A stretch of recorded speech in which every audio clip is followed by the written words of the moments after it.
இன்றைய வசனம் தியானத்தின் தலைப்பு நான் உயிரோடிருக்கும் மட்டும்.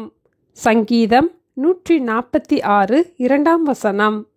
நான் உயிரோடிருக்கும் மட்டும் கர்த்தரை துதிப்பேன், நான் உள்ளளவும் என் தேவனை கீர்த்தனம் பண்ணுவேன்.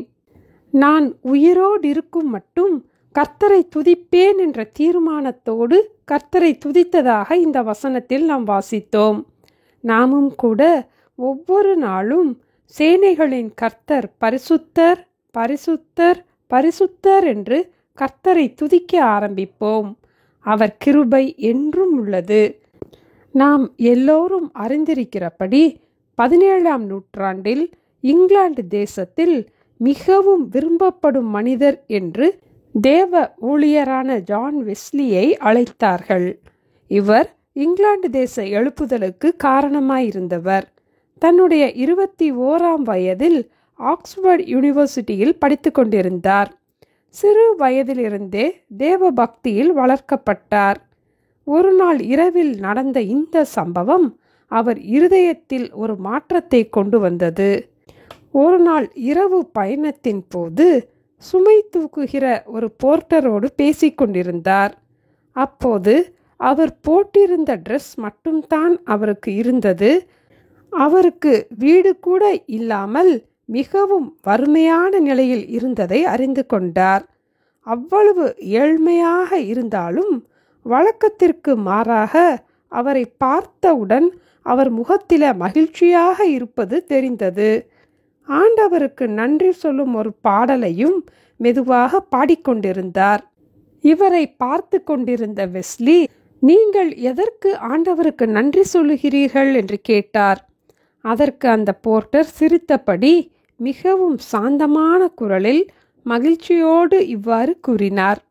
இன்றும் நான் உயிரோடு இருந்து கொண்டிருப்பதற்கு ஆண்டவர் எனக்கு ஒரு வாழ்வை தந்திருப்பதற்காகவும் அவரை நேசிக்கிற ஒரு இருதயத்தை தந்திருப்பதற்காகவும் ஆண்டவரை சேவிப்பதற்கு தொடர்ச்சியான ஆர்வத்தை எனக்குள் தந்திருப்பதற்காகவும் அவருக்கு நன்றி சொல்லுகிறேன் என்றார்.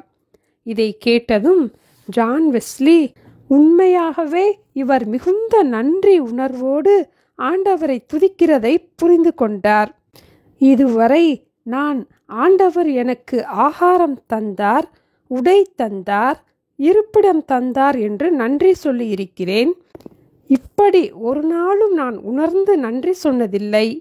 இந்த ஏழ்மையான சூழ்நிலையிலும் இவ்வாறு ஆண்டவரை துதிப்பதால் தான் நன்றியுள்ள இருதயத்தோடு மகிழ்ச்சியாக இருக்க முடிகிறது என்று நினைத்தார். இந்த மகிழ்ச்சி நம் சூழ்நிலையை வைத்து வருவதில்லை, ஆண்டவரை துதிப்பதால் வருகிறது என்பதை புரிந்து கொண்டார்.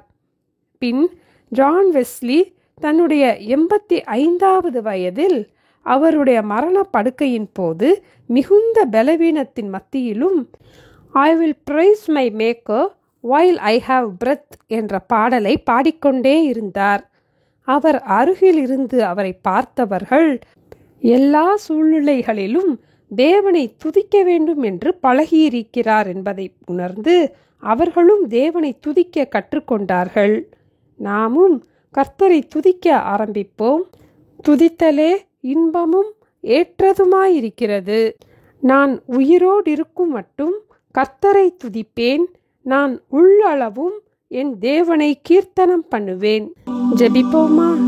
எங்களை நேசிக்கிற எங்கள் அன்பின் ஆண்டவரே, நான் உயிரோடு இருக்கும் மட்டும் கர்த்தரை துதிப்பேன் என்ற தீர்மானத்தோடு நாங்கள் கர்த்தரை துதிப்பதற்கு எங்களுக்கு உதவி செய்ய ஜெபிக்கிறோம் அப்பா.